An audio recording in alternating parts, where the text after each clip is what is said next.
Bienvenidos queridos hermanos de Generación Desafiante al curso básico de capacitación para la comunidad. Estamos en el tema uno, la historia de una familia. Una familia que inicia con Abraham y continúa con nosotros cuando aceptamos al Señor Jesucristo y somos linaje de Abraham y herederos según la promesa. Felicitarles. Han logrado atravesar uno de los puntos diaficarios de la Biblia y de este curso, el diamante. Pudimos entender que lo que fue Abraham, Isaac, Jacob, luego llamado Israel, y las 12 tribus, en el tiempo de David tuvieron su mayor apogeo, siendo 12 tribus, siendo aquel reinado que de hecho es figura del que esperamos del Mesías. Sin embargo, desde el 930, pues ellos se separaron y desde el 722 ya el norte se fue al exilio y desde el 605 empezaron las etapas de exilio de la casa de Judá. Pero en la última ocasión nos quedamos con esta historia maravillosa del hijo pródigo y cómo esta nos mostraba lo que conocemos como los pasos para la restauración, para el shalom. Número uno, que regresen las ovejas perdidas de la casa de Israel, las 10 tribus. Número dos, sacar del cautiverio al sur, volviéndose a celos. Esto le toca a las dos tribus, que dicen, ¿quiénes son estos? ¿Quiénes son estos que nos dicen que ya está el Mesías entre nosotros, que los ha hecho volver? Número tres, reconciliarse entre sí, abandonando toda religiosidad, ¿sí? Todo comportamiento antisemita, ni siquiera volviéndonos a ellos, pero tampoco despreciando o sintiéndonos como está escrito. No sean ustedes arrogantes en vuestro modo de pensar, sabiendo que ustedes no sostienen a la raíz, sino que la raíz les sostiene a ustedes. Número cuatro, hacer teshuvá, palabra shuv, volverse al Señor de todo corazón, como 12 tribus. Y cuando lo hacemos, cuando nos postramos, volvemos a ser un solo pueblo, Israel, gobernados por Dios. O literalmente que este pueblo pondrá un príncipe, el Señor, y Israel, y a él seguiremos. Paso número 6 es ese Mesías, Yeshua, Yehoshua, Jesucristo, reinando sobre las 12 tribus. Y bueno, cuántas veces quisiéramos nosotros todo al revés. Primero que regrese el Mesías, entonces Él traiga a Israel, Él nos haga volver, cuando el plan, pues, lo podemos ver reflejado en lo que dice la Escritura en el Evangelio. En Hechos, capítulo uno, por ejemplo, este apartado se llama La Ascensión y dice en el verso 6. Entonces los que se habían reunido, esto luego de la resurrección del Mesías, le preguntaron diciendo, Señor Jesús, ¿restaurarás el reino a Israel en este tiempo? ¿Y ustedes qué creen? ¿Se podría restaurar a Israel en este tiempo? Si fuera restaurado en este momento de la historia, ¿a quién restauraría el Señor? ¿Al sur y al norte? No, hermano Lincoln, restauraría solo a la casa de Judá. El resto está dispersado. Mire qué interesante. Verso 7. Y les dijo, no os toca saber a vosotros los tiempos que el Padre puso en su sola potestad, pero recibiréis poder cuando haya venido sobre vosotros el Espíritu Santo. Y me seréis testigos en Jerusalén, en toda Judea, en Samaria y hasta lo último de la tierra. Y ahí se entiende perfecto. Hasta lo último de la tierra, donde dice la profecía que fueron dispersados las tribus del norte. Pero bueno, hermano Lincoln, todos queremos el paso final, el regreso del rey, pero aún debemos arrancar por lo primero, por las ovejas perdidas. E increíblemente, en eso estuvo el Señor 3 años con sus discípulos, mostrando cómo reconocerlas. Ah, hermano Lincoln, no sé cómo se confundieron, para mí era muy sencillo. Bueno, vamos el día de hoy a hacer juntos nosotros este repaso de las ovejas perdidas de la casa de Israel y cómo los discípulos deben reconocerlas. Vayan conmigo, por favor, al libro de Mateo, capítulo 10, donde se está poniendo como enunciado misión de los 12. Y ven ustedes que es muy interesante. Verso 5. A estos 12 envió y les dio instrucciones diciendo, atención, estudiantes de la palabra de Dios, por camino de gentiles no vayáis. Y ya me imagino a Leví, a Mateo, tomando apunte de todo lo que dice el Señor. Camino de gentiles, no. Y en ciudades samaritanos no entréis. Ok, nada de samaritanos. Verso 6, sino id antes a las ovejas perdidas de la casa de Israel. Entonces, déjeme ver si entiendo, hermano Lincoln. La misión de los 12. Número uno, nada de gentiles. Número dos, nada de samaritanos, sino ir por las ovejas perdidas de la casa de Israel. Ahora la pregunta sería, ¿cómo podremos reconocerla? Y justamente el Evangelio nos va a dar luz de esto. Así al menos lo intuye Mateo 10, pero en los versos siguientes, verso 7. Y yendo, predicad diciendo, El reino de los cielos se ha acercado. Sanad enfermos, número uno. Limpiad leprosos, número dos. Resucitar muertos, atención, número tres. Y echad fuera demonios. A ver, hermano Lincoln, hagamos un breve recordatorio. Sí, nada de gentiles, nada de samaritanos, y por las ovejas perdidas de la casa de Israel, y las reconoceremos porque a ellas se les va a conceder el que los enfermos sean sanados, los leprosos sean limpiados, los muertos resuciten, y que inclusive se eche fuera demonios. Hermano Lincoln, me queda sumamente claro. Pero bueno, déjeme ver si yo como discípulo del Señor he entendido la misión de los dos, hermano Lincoln. ¿Está bien? Vamos a hacerlo juntos, familia. Nada de camino de gentiles. Número dos, nada de ciudades samaritanos. ¿Está bien? Y la marca de ser una oveja perdida por la que nos envía el Señor es a la que le concede milagro de sanar enfermos, limpiar leprosos, resucitar muertos y muy puntualmente echar fuera demonios. Imaginen como si esto fuese una clase con el maestro, el Mesías, y dicen, ¿todos entendieron? Y todos, sí, profesor Jesús. Entonces, si lo entendieron, vamos al examen 5 capítulos más adelante. ¿Qué les parece? Entonces, vamos nosotros a Mateo capítulo 15, donde el enunciado es la fe de la mujer cananea, en el verso 21. Saliendo Jesús de allí, estamos hablando de la provincia de Judea, se fue a Tiro y Sidón, y aquí una mujer cananea que había salido de aquella región clamaba diciéndole, Señor, hijo de David, ten misericordia de mí, mi hija es gravemente atormentada por un demonio. A ver, hermano Lincoln, recordemos la misión. Él dijo, nada de camino de gentiles, y les traje un mapa.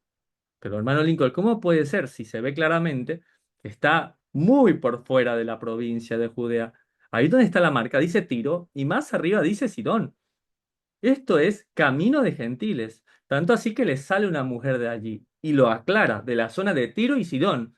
Vean ustedes que la marca muy al norte es fuera de la provincia de Judea. A veces son los exámenes así, ¿no?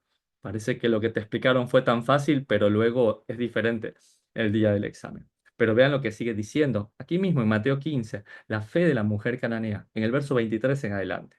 Pero Jesús no le respondió palabra. ¿Por qué Jesús no respondió palabra? Hermano Lincoln, porque en los exámenes los profesores no hablan, ¿no? Es momento de ver actuar a los alumnos. Y vean lo que dice, verso siguiente. Entonces, acercándose sus discípulos, le rogaron al Mesías, obviamente, diciéndole, despídala, pues da voces tras de nosotros esta mujer. Entonces, hay que hacer como una idea mental.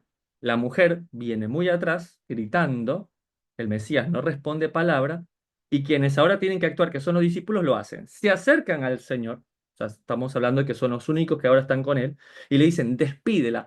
¿Y dónde va ella, hermano? Tras de nosotros, lo dicen ellos. Da voces tras de nosotros. Y ahora, mucha atención. ¿Por qué la mujer grita? Hermano Lincoln, eso es fácil. Jesús no anda solo. A esta altura tiene mínimo sus 12 apóstoles, discípulos, las mujeres que sostienen su ministerio, las multitudes que han visto sus milagros, Zaqueo, el que tuvo que subirse al árbol, ¿se acuerda? Porque no lo podía ver. Así andaba el Mesías. Sí, es cierto. Pero él respondiendo dijo, ¿a quién? ¿A la mujer que viene gritando? No, respondiendo dijo, y esto hay que agregarlo, a sus discípulos. Recuerden, la mujer, una turba que va adelante, ella grita porque el Mesías va muy adelante, los discípulos se acercan. Entonces, toda esta conversación que está teniendo no es con la mujer, es con sus discípulos, quien hace 5 capítulos les dijo cómo reconocer a las ovejas perdidas de la casa de Israel. Imaginen lo confundidos que deben estar los discípulos en este momento. Algunos puede pensar, ah, ya lo sé, fácil. Jesús nos trajo aquí para que veamos cómo Él no le presta atención a esta mujer cananea, a esta mujer de Tiro y Sidón, a esta mujer extranjera, porque Él nos dijo que Él es enviado y todos los demás por las ovejas perdidas de la casa de Israel. Eso quiere decir que no le hará milagros, que no le va a echar fuera demonios, porque solo lo hace ¿a quién? A las ovejas perdidas de la casa de Israel. Ahora, si yo les preguntara a ustedes, ¿cuál es la misión de Jesús en la tierra? ¿A qué fue enviado? Hermano Lincoln, no sé, a morir en la cruz, a sanar enfermos, a mostrar la gloria de Dios. Y la respuesta es muy sencilla. Así como los discípulos tenían la misión de ir antes por las ovejas perdidas de la casa de Israel, cada vez que alguien te pregunta, ¿tú sabes por qué Jesús vino a la tierra? Pues tienes que mostrarle Mateo 15:24. No soy enviado, sino a las ovejas perdidas de la casa de Israel. Wow, hermano Lincoln, esto parece pregunta de examen. ¿Por qué razón Jesucristo, nuestro Señor, vino a la tierra? Por las ovejas perdidas de la casa de Israel. Y no dice la Biblia que vino a morir, sí, pero la muerte y la resurrección, el cumplimiento de la limpieza de sus pecados, de aquellos que se postran delante de él, es la marca de las ovejas perdidas de la casa de Israel. Esto es tremendo, pero no termina. Este hermoso pasaje de Mateo 15, la fe de la mujer cananea, en el verso 25. Entonces ella vino y se postró ante él diciendo, Señor, socórreme. Respondiendo él dijo, no está bien tomar el pan de los hijos y echarlo a los perrillos. Y nuevamente yo les podría preguntar, ¿a quién se lo dijo? Hermano Lincoln, esto es claro, la mujer viene atrás, viene gritando, viene tras ellos. Con quien viene hablando es con los discípulos. Imagínate, es como que les dijo, mira, tienen que aprender a reconocer las ovejas perdidas de la casa de Israel y ahora resulta que ustedes me dicen que esta mujer que vienen quieren que yo la despida. No está bien dar el pan de los hijos y entregar a los perrillos. Los perrillos es un hebraísmo, un arquetipo de lo que se conoce como a las naciones que están fuera de Dios. Se les compara muchas veces con perros, con cerdos, con animales, ¿sí? Pues que no son aptos para presentar en el templo porque se dejan llevar así como un perro, como cualquier animal pues por sus bajos instintos y no por Dios. Ahora, es interesante porque por mucho tiempo hemos comparado diciendo es que esta mujer es el perrillo y el Señor le habló así. Pero sigamos viendo este hermoso pasaje de Mateo 15, en el verso 27. Y ella dijo, cuando llega, sí, Señor, pero aún los perrillos comen de las migajas que caen de la mesa de sus amos. Entonces respondiendo Jesús dijo, ahora sí, por primera vez a esta mujer, que apenas puede postrarse delante de él entre la multitud, oh mujer, grande es tu fe, hágase contigo como quieres. Y su hija fue sanada desde aquella hora. Maravillosa historia, de la cual podemos tener dos interpretaciones. Vamos con la primera. Jesús no le hizo el milagro, hermano, hasta que se humilló. Y hasta que se comparó con un perro, reconociendo su bajeza. E incluso se puede escuchar las palabras, y me gusta imaginarme a mí, de la gente que estaba allí. ¿Cómo se atreve esta extranjera pagana a exigir sanidad?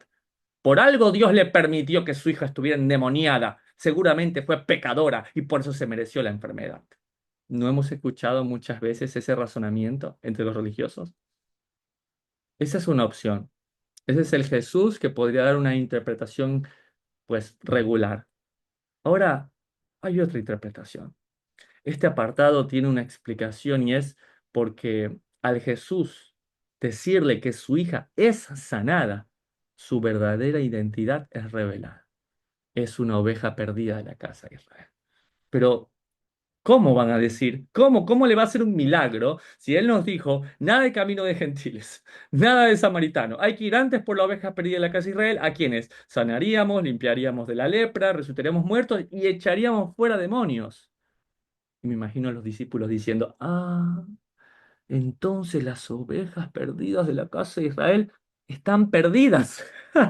Sí, están perdidas, no están en Israel.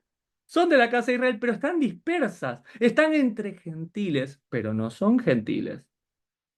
Y cuando nos dice que no andemos en camino de gentiles, significa no anden en su forma de vivir, en cómo lo hacen, porque hay algunos que parecen gentiles, pero no lo son. Estos que están entre los gentiles se postran, obedecen y se les conceden milagros como sanarle una hija con un demonio y echarlo fuera. Listo, maestro, listo, listo. Ahora sí lo entendimos. La próxima vez no se nos va a pasar. ¿Sí? Ahora lo hemos entendido. Puede ser que andemos en un camino de gentiles, pero que entre ellos, ¿sí? Haya alguien como esta mujer, al cual Dios le concede un milagro, que se postra, que suplica. Claro, la gente por fuera le dice, mira cómo se viste, mira cómo habla. No parece israelita, no parece judía, pero es una oveja perdida de la casa de Israel. Ya, maestro, no se nos vuelve a pasar. Vamos, siguiente prueba. ¿Qué les parece? Vamos a ir a otro pasaje. Juan capítulo 4, Jesús y la mujer samaritana. Mucha atención. Dice así, en el verso 3. Salió de Judea, nuevamente, vamos, según siguiente prueba, y se fue otra vez a Galilea. Y dice, y le era necesario pasar por Samaria. Verso 5. Vino pues a una ciudad de Samaria, donde hay, obviamente, samaritanos. Ay, hermano Lincoln. Ok. Él dijo que nada de camino de gentiles y estuvimos en Tiro y Sidón. Y ahora dice que nada de ciudades samaritanos, pero justamente está en esta ciudad y les traje el ejemplo del mapa para que lo vean. ¿Sí? Había otra ruta, como ustedes pueden ver de color verde, una ruta con puntos alternativa entre Galilea y Jerusalén pasando por Perea. Pero dice que le era necesario, ¿sí? Pasar por esta ciudad de samaritanos. Y esto es algo tremendo, porque es junto a la heredad que Jacob dio a su hijo José. Claro, hermano Lincoln, todo esto era zona de Efraín, justamente. Pues claro que sí. Pero vean lo que sigue diciendo en Juan 4, Jesús y la mujer samaritana en el verso 7. Vino a una mujer de Samaria a sacar agua, y Jesús le dijo, dame de beber, pues sus discípulos habían ido a la ciudad a comprar de comer. La mujer samaritana le dijo, ¿cómo tú, siendo judío, me pides a mí de beber que soy mujer samaritana? Porque judíos y samaritanos no se tratan entre sí. Y ahora a esta altura del curso básico, yo les preguntaría, ¿desde cuándo? Hermano Lincoln, desde el 930, tiempos de Roboam, hijo de Salomón, cuando a través del profeta Ahías, pues fue entregado a las 10 tribus del norte a Jeroboam. ¡Wow! Increíble, hermano Lincoln, cómo todos estos detalles maravillosos no los sabía porque no conocía la historia de una familia. Verso siguiente, verso 10. Respondiendo Jesús y le dijo, si conocieras el don de Dios, si conocieras el don de Dios. ¿Y qué es el don de Dios? Según la Escritura, el don es un regalo, ¿sí? El don es dar. ¿Y qué dice el Evangelio que dio Dios? De tal manera amó Dios, ¿sí? Al mundo, que ¿qué dio Dios? ¿Cuál fue el don? Dio a su Hijo, para que todo aquel en él crea no se pierda, sino tenga vida eterna. El don de Dios es conocer quién es Yeshua, Yehoshua, Jesús, Jesucristo. ¿Y quién es el que te dice? El mismo, dame de beber, tú le pedirías y él te daría agua viva. Verso 11, la mujer dijo, Señor, no tienes con qué sacarla, y el pozo es hondo. ¿De dónde tienes el agua viva? Verso 12, ¿acaso eres tú mayor que nuestro padre Jacob, que nos dio este pozo del cual bebieron él, sus hijos y sus ganados? ¡Wow, hermano Lincoln! Esto es tremendo.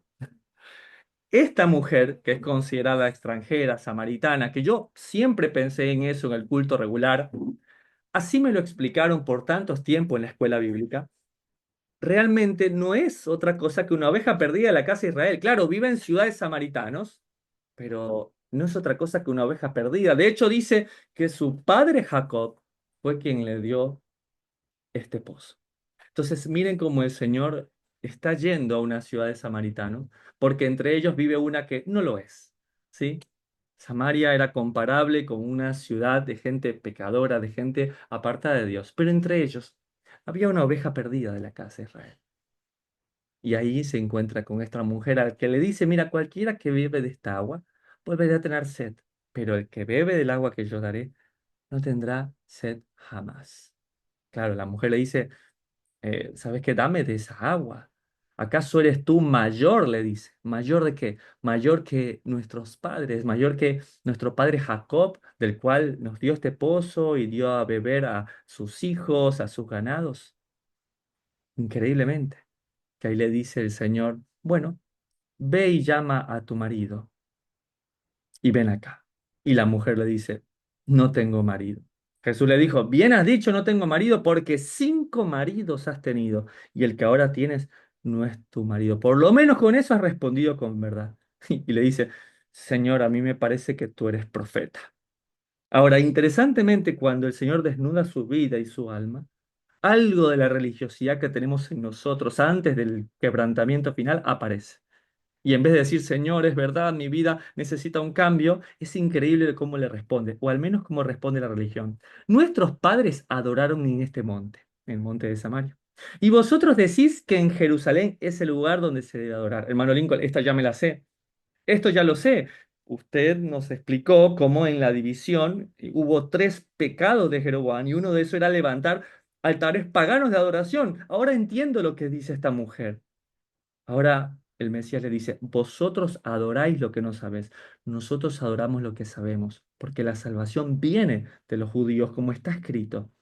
Mas la hora viene y ahora es cuando los verdaderos adoradores, como dice, adorarán al Padre en espíritu y en verdad.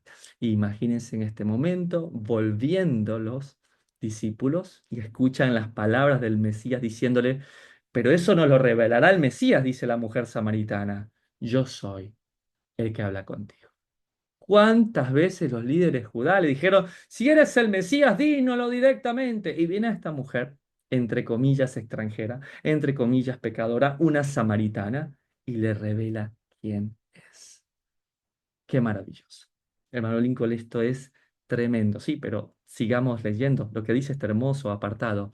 Estamos en Juan capítulo 4, Jesús y la mujer samaritana 27. Vinieron sus discípulos y se maravillaron de que hablara con una mujer. Sin embargo, ninguno dijo, ¿qué preguntas o qué hablas con ella? Entonces la mujer dejó su cántaro, pero venía por sed. Fue llenada, fue saciada y se fue a la ciudad y dijo a los hombres, venid, ved a un hombre que me ha dicho todo cuanto he hecho. ¿No será este el Cristo? Verso 30. Entonces salieron de la ciudad y vinieron a él. Qué tremendo esto. Vivían esta gente en ciudades samaritanos, pero no lo eran. Escucharon que había un Cristo, escucharon que había un hijo de David. Sus corazones ardían cuando escucharon a la mujer samaritana y fueron. Vivían en ciudades de gentiles, pero no lo eran. Eran ovejas perdidas de la casa de Israel. Esto le costó a los discípulos, que en su mayoría ya eran hombres del vulgo sin estudio, pero capaz muchos piensan esto no les pasaría a una mente pues más elevada, ¿sí? A alguien que estudiara mucho más, que conociera la historia, y les voy a mostrar que no. Les voy a mostrar que así como los discípulos que él eligió en su primera etapa pues se les pasaba por alto esto, que juzgaban con facilidad, que si vestía diferente, que si hablaba de otra manera, que si tenía un pasado terrible, no podía ser una oveja perdida de la casa de Israel. Y sí, sí, porque en el momento que se postra, en el momento que reconoce, en el momento que su alma es quebrantada, que es sanada, que es limpiada de la lepra, que es echada fuera demonios, que en el momento que se le revela que Jesucristo es el Mesías, es una oveja perdida de la casa de Israel. Vengan conmigo, vamos a ver otra historia de un hombre letrado, instruido, inteligente, que al igual que los discípulos, no logró entender esto. Este hombre, ¿sí? Este hombre realmente es muy interesante, ¿sí? Este hombre fue cómplice de quienes mataron a un discípulo del Señor llamado Esteban. La Biblia dice que él sostenía la ropa de los que lo hicieron. Era un hombre tan terrible que no solo atestigua la muerte de Esteban, de un justo, sino que además pide permiso al sumo sacerdote para buscar autorizaciones y seguir haciéndolo libremente. Ahora, me gustaría que entendamos que en paralelo hay otra historia. Mientras que este hombre llamado Saulo de Tarso, fariseo de fariseos de la tribu de Benjamín, instruido a los pies de Gamaliel, que es de quien hablamos, viaja para Damasco, otro discípulo del Señor llamado Ananías huye de Jerusalén de Pablo, de Saulo, a Damasco, luego de los hechos de Esteban. Ahora, interesante es que en camino a Damasco, Saulo tiene un encuentro con nuestro Señor que le dice, Saulo, Saulo, ¿por qué me persigues? Dura cosa te dar golpes contra el aguijón. Y este fariseo le dice, ¿quién eres, Señor? Y él responde, yo soy Jesús, a quien tú persigues. Y sabemos el resto de la historia. Él queda ciego, ¿sí? Y es llevado a una ciudad, a una casa en Damasco. Ahora, Saulo, luego de este encuentro, increíblemente queda ciego y es llevado a este aposento. Ahora, esto es una historia en paralelo, imagínense. El discípulo llamado Ananías por fin dice, me encuentro seguro, estoy en la ciudad de Damasco, no me voy a encontrar con Saulo de Tarso, pero en paralelo el Señor habla con Ananías, que también está en Damasco, y le cuenta todo lo sucedido y le pide que sane a Saulo. A lo que Ananías responde, pero Señor, este hombre ha hecho cosas terribles a todos los que te estamos siguiendo. Y le dice, mira, este hombre me es instrumento escogido para llevar mi palabra a reyes y gentiles, ambos de los hijos de Israel. Imagínense en esto. Bueno, Señor, yo iré, pero tengo temor, vine huyendo y ahora resulta que el que estaba huyendo es el que tú me pides que vaya y ore por él. La Biblia dice que al entrar se presenta y le dice con estas palabras, hermano Saulo, el Señor Jesús me ha enviado para que seas sano y recibas el Espíritu Santo. Qué tremendo. Impresionante. La Biblia también dice que al momento que fue sanado se le cayeron unas escamas como si fuesen de sus ojos y entiende el mensaje de salvación. Él entiende el misterio de las dos casas de Israel y empieza a predicarlo. De hecho, al menos así. Lo asegura Efesios, por ejemplo, capítulo 3, verso del 5 al 6 de la NTV que vamos a leer. Dios no se lo reveló a generaciones anteriores este misterio, pero ahora, por medio de su Espíritu, lo ha revelado a sus santos apóstoles y profetas, y el plan de Dios consiste en lo siguiente. Tanto los judíos como los gentiles que creen en la buena noticia gozan por igual de las riquezas heredadas por los hijos de Dios. Ambos pueblos forman parte del mismo cuerpo y ambos disfrutan de la promesa de las bendiciones porque pertenecen a Cristo Jesús. ¡Qué tremendo! ¿Qué fue lo que entendió Pablo cuando se cayeron esas escamas? Pues este hombre entendió lo que nosotros estamos entendiendo por este curso básico, que así como Abraham siendo extranjero recibió promesas, y de él salió Israel, y de Israel también salieron extranjeros, que luego serían injertados, como lo fueron Manasés y Efraín. ¿Sí? Pues como aquellas ovejas perdidas debían volver de entre los gentiles, de entre ciudades samaritanos, vistiendo diferente, con otro idioma incluso. Y es de hecho, este es el mensaje central, no solo de la Biblia, sino de la predicación de Saulo. Miren lo que dice la palabra.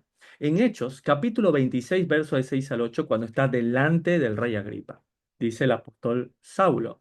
Y ahora, por la esperanza de la promesa que Dios hizo a nuestros padres, soy llamado a juicio, promesa cuyo cumplimiento espera que han de alcanzar nuestras 12 tribus, no dos, no la restauración de dos, sino de las 12 sirviendo constantemente a Dios de día y de noche. Por esta esperanza, oh rey Agripa, soy acusado por los judíos. ¿Qué se juzga entre vosotros? Cosa increíble, que Dios resucite a los que están muertos. Hermano Lingol, el diamante. A los del norte se les consideraba inmundos y muertos, como huesos secos. Todo se entiende. Hermano Lincoln, y a esta altura del curso, a esta altura que estamos terminando el tema uno, ¿sí? Yo he entendido qué es ser Israel. Israel, Dios pondrá un príncipe. Yo voy a ser gobernado por ese príncipe. Yo como Israel entiendo que soy gobernado por Dios. Ok, perfecto. Que soy parte de esas ovejas perdidas de la casa de Israel. Sin embargo, ¿de qué tribu soy? Porque claro, Gad, Rubén, Aser y Neftalí, Dan, Efraín, Zabulón y Manasés, Isaacar, Simeón, Leví y Judá, y los levitas a todos unirán, pero ¿de qué tribu soy? Miren lo que dice la profecía. En el libro de Apocalipsis, capítulo 21, tiene por título La Nueva Jerusalén. Y miren lo que dice en el verso 12, hablando de esta Jerusalén celestial. Esta tenía un gran muro, dice, pero con 12 puertas. Y en las puertas había 12 ángeles. Atención. O sea que la entrada es con membresía, por nombre a nombre. Y los nombres inscritos de las 12 tribus de Israel. Ah, imagínate. Había tres puertas al oriente, al norte tres puertas, al sur tres puertas y al occidente tres puertas. Y el muro de la ciudad tenía 12 cimientos y sobre ellos los 12 nombres de los 12 apóstoles del Señor. Hermano Lincoln, esto es impresionante. O sea, una gran Jerusalén con 12 puertas, pero en cada puerta hay un ángel que no te deja pasar si no eres parte de esa tribu. Y de hecho tenía cimientos que es los nombres de los 12 apóstoles. Pero debe haber un error porque no hay 12. Yo he escuchado por ahí que el de allá se llama apóstol tal, el apóstol, el otro apóstol, el otro apóstol, el apóstol y la profecía. Vana ilusión. 12 apóstoles que fueron elegidos por el Señor. Hermano Lincoln, me emociona, me emociona. Imagínense en este momento. Estamos viendo la Jerusalén celestial descender, ¿sí? Y vamos corriendo, vamos a buscar nuestra puerta. Dice una puerta para Gad, otra para Rubén, otra para Aser, otra para Neftalí, para Dan, y seguimos dando vueltas. Efraín, Zabulón, wow, seguimos buscando Manasés, está Isaacar, está Simeón, Judá, Benjamín, y la puerta de los gentiles, y la puerta de los evangélicos, de los protestantes, de los católicos. ¿Dónde está la puerta de la tal denominación? No hay como 40.000 denominaciones, pero resulta que solo hay 12 puertas para los hijos de Israel. Pero hermano Lincoln, yo sé que soy Israel, pero ¿de qué tribu soy? No podré entrar si no sé de qué tribu soy. Y, como siempre, es la misma palabra que nos da una luz. Apocalipsis capítulo 2, la piedrecita blanca. Dice en el verso 17, el que tiene oído, oiga lo que el Espíritu dice a las iglesias. Al que venciere, daré a comer del maná escondido y le daré una piedrecita blanca. Atención, imagínate una piedrecita, hermano Lincoln, como el diamante que hemos estudiado. Y en la piedrecita escrito un nombre nuevo, el cual ninguno conoce, sino aquel que lo recibe. Imagínate. Viene él, como dice la canción, y viene él, saltando entre los montes, ¿sí? Y en sus ojos hay fuego, y qué hermoso encuentro con nuestro Señor, y dice que nos da en la mano, mientras lloramos, mientras estamos postrados, una piedrecita blanca y un nombre nuevo. ¿Qué tal ese nombre? ¿Qué nombre será? A mí me gusta pensar que ese nombre es para los que son Israel. Voy a decir Benjamín, puede decir Leví, puede decir Gad. Hermano Lincoln, usted me está diciendo que podría ser que incluso yo, que por mucho tiempo en el cristianismo hablé en contra de los judíos, ese nombre puede decir Judá, porque los judíos también fueron dispersados en todo el mundo y volvió solamente un remanente. ¿Será que yo que me dediqué a criticar tanto tiempo a los judíos, cuando vea esa piedrecita blanca, puedo decir Judá? ¿O qué tal, hablando en contra de los levitas y que en tu piedrecita blanca diga Levi? Hermano Lincoln, eso sería tremendo. Pero es lo que podemos ver en la palabra de Dios. Apocalipsis capítulo 22 nos dice cómo podemos alcanzar eso en la venida de Cristo. Mucha atención en el verso 11. Dice el Señor, el que es injusto, sea injusto. Y el que es inmundo, sea inmundo todavía. Y el que es justo, practique justicia. Y el que es santo, santifíquese todavía.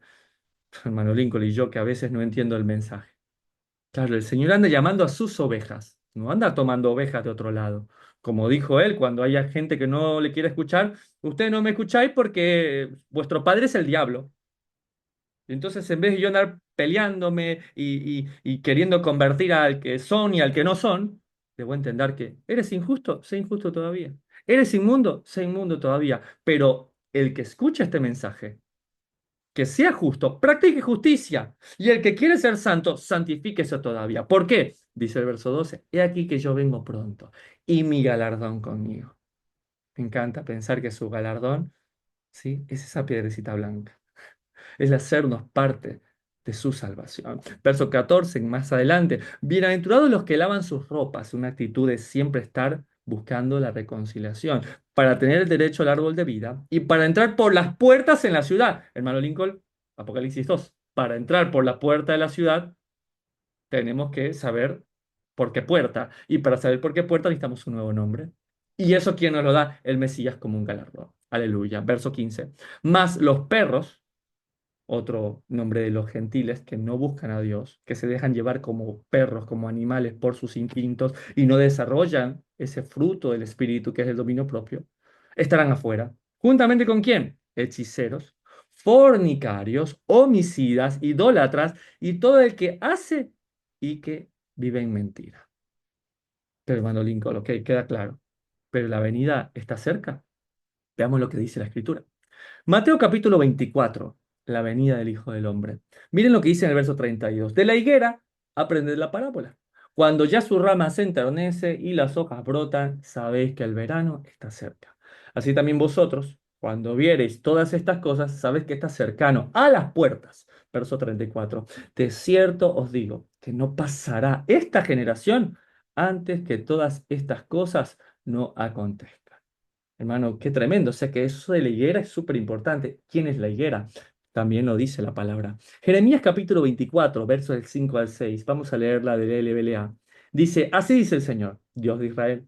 Como a estos higos buenos, así consideraré como buenos a los desterrados de Judá. Atención, la higuera, los higos son Judá, que yo he echado de este lugar a la tierra de los caldeos. ¿Sí? Estamos hablando de la tierra de Babilonia. Porque pondré mis ojos sobre ellos para bien y los traeré de nuevo a esta tierra, los edificaré y no los derribaré, los plantaré y no los arrancaré. Hermano Lincoln, usted me está diciendo entonces que el resurgimiento del Estado judío de Israel, que comprende estas dos tribus, es una señal de que todas estas cosas están cercas, tal cual. Ahora, Judá está identificado actualmente. Como a pesar de todo los judíos no perdieron su identidad, sabemos dónde están y que un remanente ha vuelto a la casa de Judá. Pero la pregunta es, Efraín, casa de Israel, ¿dónde estás?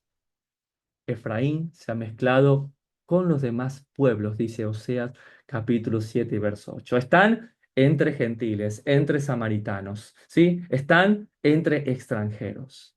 Pero dice la escritura, hay de los pastores que dispersan mis ovejas, dice el Señor, a los pastores que gobiernan su pueblo. Ustedes han dispersado mis ovejas, les han hecho oír y no las han cuidado, dice Jeremías capítulo 23.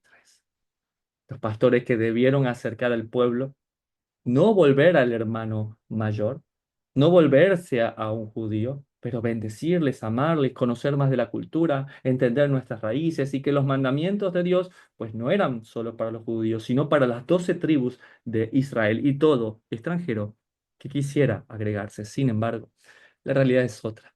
La profecía nos lo dicen que el pueblo pereció por falta de conocimiento. Tenía, pero le faltó. Y así está escrito. Al menos así lo dijo Ezequiel, cuando el Señor le dijo, Hijo de hombre, todos estos huesos son la casa de Israel. Ezequiel 37:11. Y miren cómo hablan esos huesos. Dice así, nuestros huesos se secaron y pereció nuestra esperanza. Estamos totalmente destruidos. Pero hay esperanza. Aún de entre esos huesos secos, aún hay esperanza para la casa de Israel que está disperso. Cuando él dice en Ezequiel 37:12, yo abro vuestros sepulcros, pueblo mío, los haré subir de vuestras sepulturas y los traeré a la tierra de Israel. Y estos huesos volvieron a salirles tendones, músculos, fascias, piel y volvieron a vivir. Y esta profecía va de la mano con las palabras del apóstol Pablo, cuando dice, promesa cuyo cumplimiento esperan que han de alcanzar nuestras 12 tribus. Aleluya. ¿Qué se juzga entre vosotros? ¿Cosa increíble? ¿Que Dios pueda resucitar a los muertos? ¿Que ese que tú dices que de Tiro, de Sidón, pues no es otra que una mujer de la oveja perdida de casa de Israel? ¿Que tú ves una samaritana que ha tenido una vida desastrosa porque ha estado como oveja sin pastor, no es una oveja perdida de la casa de Israel? ¿Que acaso es un latino que pues no conoce nada de la tierra de Israel, pero en su corazón quema y arde y se siente que ese Dios del cual habla la Biblia es de él? ¿Qué tal de ese europeo que está allá en una tierra extranjera y dice, yo siento que cuando leo la Biblia, a quien hablan es a mí? ¿Qué tal a esa persona que está fuera de Israel, pero que el Señor está resucitando entre los muertos?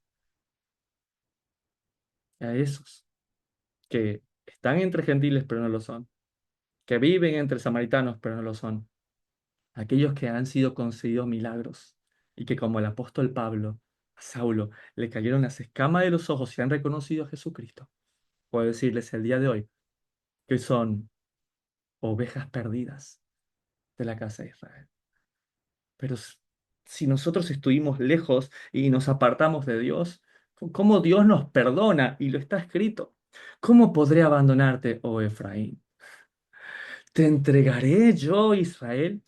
Mi corazón se conmueve dentro de mí, dice el Señor, y se inflama toda mi compasión. Oseas 11. Sí, lo abandonamos, sí, nos apartamos, sí, decidimos dejarlo a causa de romper las reglas para un rey, querer y aborrecimos sus correcciones, nos olvidamos de nuestro Señor, fuimos tras el ídolo, tras el palo, tras la piedra. Sin embargo, no nos abandonó. Y cuando estábamos desvalidos y tristes, Él se acercó nuevamente y como sus ovejas. Él prometió diciendo, yo mismo traeré al resto de mis ovejas de los países a donde las hice huir, las reuniré y las haré volver a sus pastos. Así lo dice la profecía en Jeremías 23:3. ¡Wow!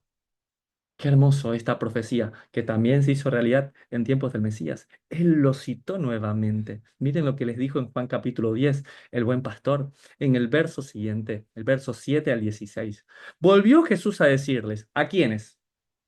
A los judíos, hermano Lincoln, está en Judá, a los judíos. Volvió Jesús a decirle a los judíos que habían creído en él, de cierto os digo, yo soy la puerta de las ovejas.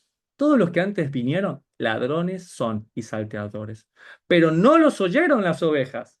O sea que había un montón que les decían estos, es rebelde, sí, no se quiere ajustar, no entiende lo que es la estructura, pero es porque no eran ovejas. Yo soy la puerta. El que por mí entrare será salvo y hallará pastos. Yo soy el buen pastor. El buen pastor su vida da por las ovejas. También tengo otras ovejas, judíos. A ver, Judá y Benjamín, casa del sur, que pudo volver, porque desde el 605 ustedes estaban en dispersión. También tengo otras ovejas que son de otro redil. Dice, no son de este. Aquellas también debo traer y oirán mi voz y habrá un rebaño y un pastor. ¿Qué les parece? Ya les dijo, voy a tener que traer, ya les dijo, voy a traer a otras ovejas que no son de este redil, no son judíos, no son de Benjamín, no son de Leví, pero haré un rebaño y hay un solo pastor. Usted me dice, hermano Lincoln, que por mucho tiempo yo no me sentí en tal religión o en tal denominación. No me sentía totalmente porque no era la voz de mi pastor. Sí, me hablaban de él, pero yo quería conocer a mi buen pastor. Entonces, el día de hoy te invito a que veamos este video juntos para que entendamos que las ovejas solo escuchan la voz de su pastor. Que podrán venir otros usurpadores, pero son salteadores, ladrones son, y no le escucharon las ovejas.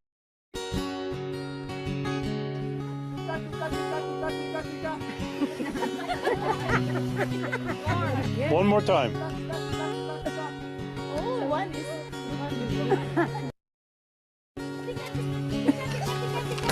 louder.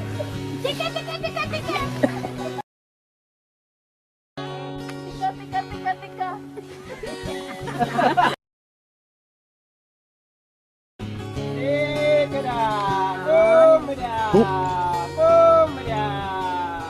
Look at them. Look at them.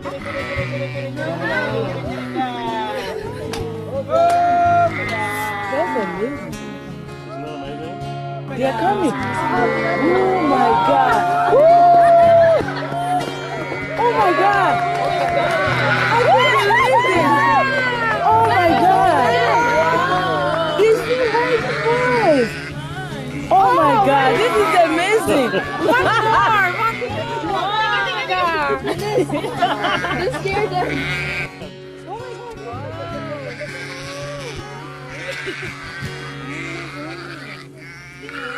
I can't believe the way they were coming. Mis ovejas oyen mi voz y me siguen. Juan 10:27. Tal vez por mucho tiempo deseaste escuchar la voz del buen pastor y lo escuchabas a lo lejos, lejos porque decidimos irnos lejos, ocultarnos en nuestras concupiscencias, en la religión que nos dejaba ser más como nosotros queríamos, pero luego de golpearnos, luego de estar lejos, sabemos que esa es la voz de nuestro buen pastor. Por mucho tiempo nos sentimos tal vez de que íbamos de una religión a otra, de un culto a otro.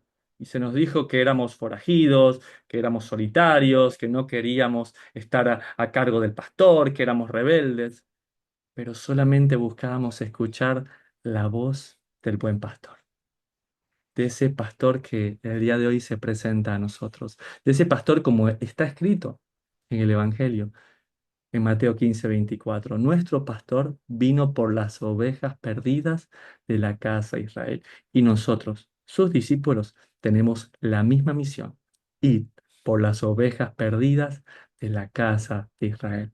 Estas ovejas que no lucen como esperamos, que lucen como hijos pródigos, como extranjeros egipcios, ¿sí? Que tal vez no hablan el idioma, pero que en su corazón quema el hecho de volver a la casa del Padre. Porque este mi hijo muerto era, esta mi hija muerta era, y ha revivido, se habían perdido y son hallados.